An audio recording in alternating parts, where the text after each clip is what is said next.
Hello, in this video, I'm going to talk about concussions. So, a traumatic brain injury is caused by an external mechanical force that could include like a violent blow, a jolt, or an object penetrating the skull that results in brain dysfunction. Multiple head injuries can accumulate and cause brain structure and function to change. So this area is a very active area of study, especially because of football, where people commonly experience concussions, and over time those concussions accumulate. And so there is a rich body of literature in this area and a lot of active research being done to learn about how the brain structure and function changes, not just in response to a concussion, but because of accumulation of these injuries over time. So these changes may cause concussion symptoms to continue and to occur even in the absence of a recent concussion. So, a concussion is a subset of mild traumatic brain injury. So, mild traumatic brain injury in comparison to like having an object penetrate your skull. So, although concussions can be very severe and it can be a very major problem. It is still a mild traumatic brain injury in comparison to other possible head injuries. So it can be caused by direct or indirect head trauma. So direct would be like you had an actual direct blow to the head, compared to indirect could be like a concussion that happens during whiplash. So the force that goes through the brain and through the skull that could cause a concussion without there being a direct blow to the head. So immediately, a concussion could cause a lot of different symptoms like mental confusion, memory loss, dizziness, tinnitus, which is ringing in the ears, nausea, motor impairment, loss of consciousness, convulsions, vomiting. A lot of these are very severe symptoms in a very severe concussion. So a concussion could cause any number of these, or it may not cause any of these, and it still may be a concussion. Other symptoms could develop later, including personality changes, fatigue, sleep problems, and depression. And, there, I'm sure we could list many other symptoms, both immediate and delayed. Now, with a concussion, there only needs to be one sign or symptom, whether immediate or delayed, that would justify a diagnosis of a concussion. So, if a medical professional is assessing someone and deciding whether a concussion has happened or not, there only needs to be one sign or symptom present, whether it's a very severe sign like vomiting, or something that's more subtle and delayed, like depression or fatigue that may come on later. Only one is required to call it a concussion. So, treatment for a concussion is extremely individual. Different people respond and have different types of symptoms depending on the person and depending on the severity of the concussion. So, because concussions present so differently in different people, of course, the treatment needs to follow depending on the person. In general, concussion treatment requires physical and cognitive rest. So that means immediate removal from play if this happened during any kind of athletic event. It means staying home from work or school, depending on whether it's an adult or a child. But you need to stay home and avoid having to think as much as that's possible. Avoiding sensory stimuli and screens.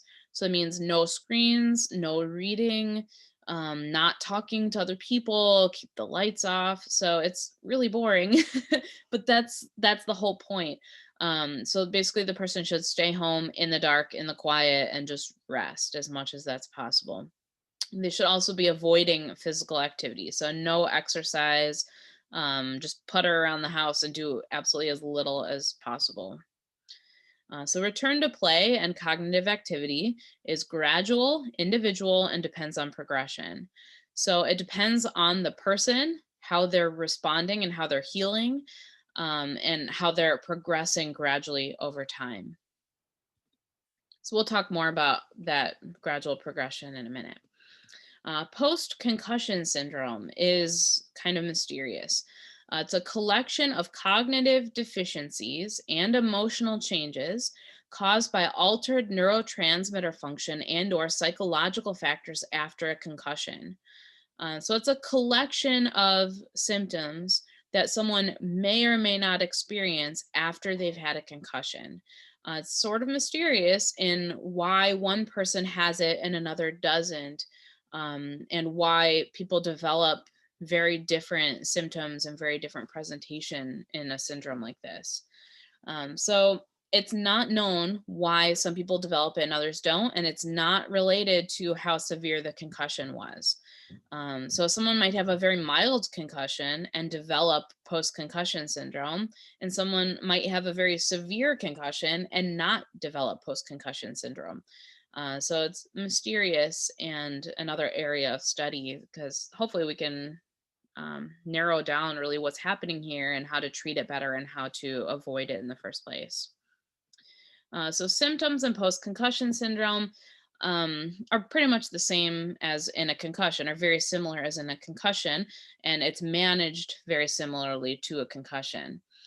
It can develop within a week after the actual concussion, and can last for months or even a year afterward. So, although the concussion might be long since healed, someone might experience prolonged symptoms that can go on for a long time after the concussion has healed, and that would be post concussion syndrome.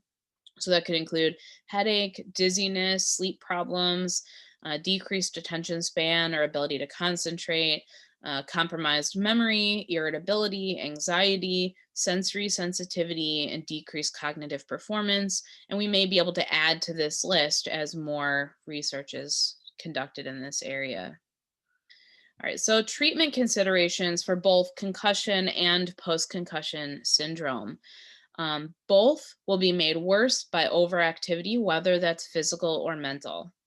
Okay, so whether it's, they're trying to do too much cognitive work in work or school, or they're being too physically active, both conditions will be made worse by too much.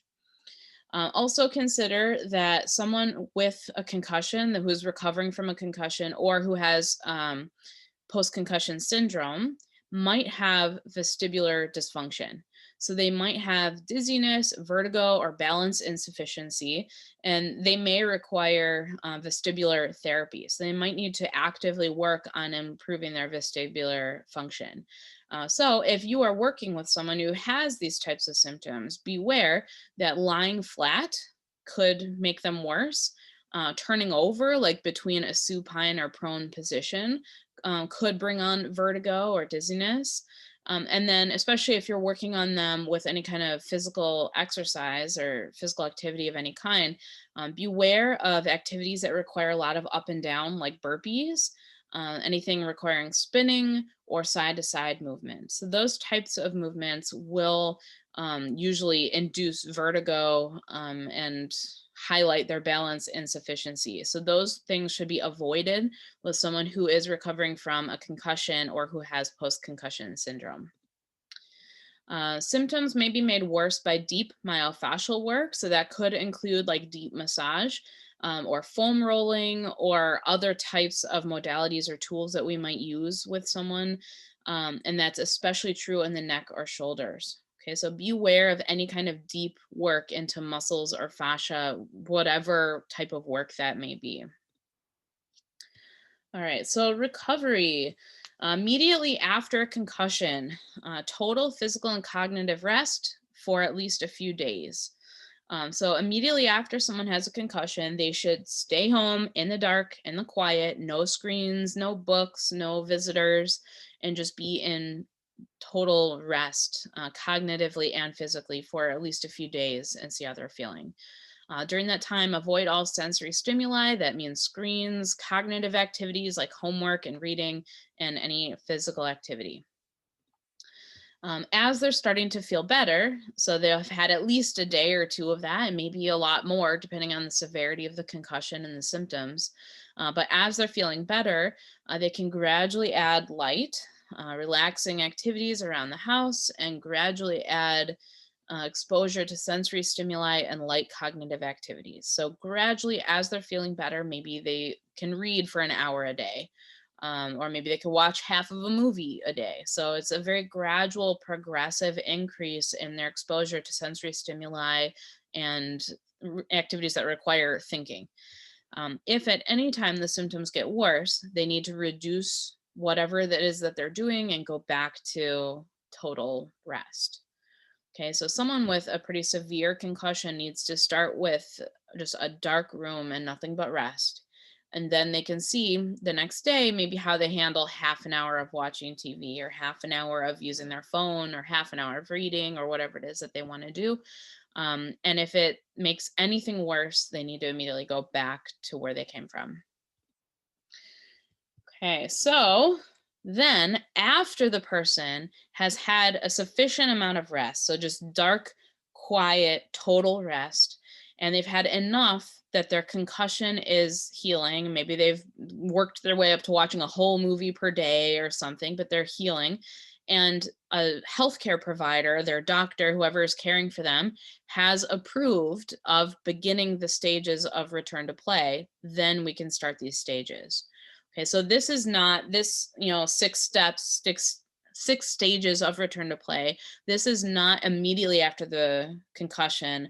This could be 2 days later if it's not super severe. This could be 3 weeks later if they require that much recovery before they're able, before they're approved to begin the stages. Okay, so they're going to begin the 6 stages to gradually return to normal physical and cognitive activity. Each stage they need to be in for a minimum of 24 hours before they can go on to the next stage. If at any time, like if at any point they move up to the next stage and the symptoms come back or get worse, they immediately need to go back to the previous stage for another 24 hours. So at a minimum, it will take a person 5 whole days to get from the beginning of starting the stages of return to play to being in full unrestricted participation. So at a minimum 5 days. And it could take a lot longer than that if someone is having symptoms returning as they're going up through those stages. So they'll have to keep going back and spending more time in earlier stages until the symptoms are completely resolved before they can go on to the next one. So stage 1, and of course this is after healthcare provider has approved that they have sufficiently recovered that they're ready to start. Stage 1 would be they resume usual daily activities like attending school or work, although they shouldn't be expected to be 100% yet. So they might require temporary accommodations because they might have more kind of slow cognitive ability or more difficulty focusing, paying attention. And so they should not be expected to be at 100%, but they are able to return to school. They are able to start doing homework or to go back to work. Physically, they can engage in light activity like short walks or low intensity exercise on a stationary bike, as long as it doesn't worsen symptoms. Okay, so they can just start to do some very light physical activity and some very light cognitive activity. Now, if entering this stage brings back symptoms or makes symptoms worse, that means they need to go right back to their dark, quiet room without sensory stimuli, without cognitive or physical stimulation. So if they do that successfully without any return of symptoms, we move on to stage 2 the next day. So 24 hours in stage 1, now we're in stage 2. So here, now you can have light aerobic activity that can be added to what you were able to do the day before. So they can slightly increase heart rate. It could include moderate intensity exercise on a stationary bike for maybe 5 to 10 minutes, some very light jogging. And that's proportionate. That depends on the person. For some people, light jogging is a very intense activity. And for others, that's very little and very moderate or very light. So for a person where jogging is moderate or light, then they're able to do that in this stage. Or moderate length walks. So we're stepping up the activity a little bit, but it's still very light and very moderate. In this stage, they are not yet approved for weightlifting. Okay, so no weightlifting yet in stage 2. If they're in this stage for 24 hours and symptoms do not come back or get worse, then we move on to stage 3. So in stage 3, you can add moderate aerobic activity, including moderate jogging, so they can go a little bit faster. Brief running, again, that's proportionate. For some people, running is very high intensity. And if that is high intensity for this person, then that would not be included in stage 3. Moderate intensity weightlifting. So this is the first stage where you can add some weightlifting, or moderate intensity stationary biking. So if we spend 24 hours here and symptoms don't get worse or come back, then we can move on to stage 4. So in stage 4, you can have heavy non-contact activity. Okay, so you can have much more vigorous, heavy physical activity, but not yet approved for any kind of contact sport. So non-contact activity can be added at this stage, including sprinting, a regular weightlifting routine, and non-contact sports drills. Okay, so here you're getting much closer to normal physical activity, just with the exception of any kind of contact. Then in 24 hours in that stage, you can move on to stage 5. And so in stage 5, you can return to practice and full contact in a controlled practice environment. Okay, so now the person, maybe it's a football player, they can fully participate in practice, including the full contact, but still not in competition. Okay, stage 6, our final stage here, is where the person is returning to normal competition and any regular physical activity. Okay, so stage 5 is basically normal, but still not approved for competition, because competition takes things to the next level because there's more at stake. And so somebody might play more intensely, with less regard to how they're feeling, what their symptoms are. So that would be reserved for stage 6. And so cognitively, the person throughout these stages also should be improving, should be able to think more clearly, hold their attention better. And so even if physically they're holding up okay as they go through these stages, if cognitively they're regressing in their symptoms, they still need to return back to previous stages. Okay, that's all I have. Thank you so much for watching.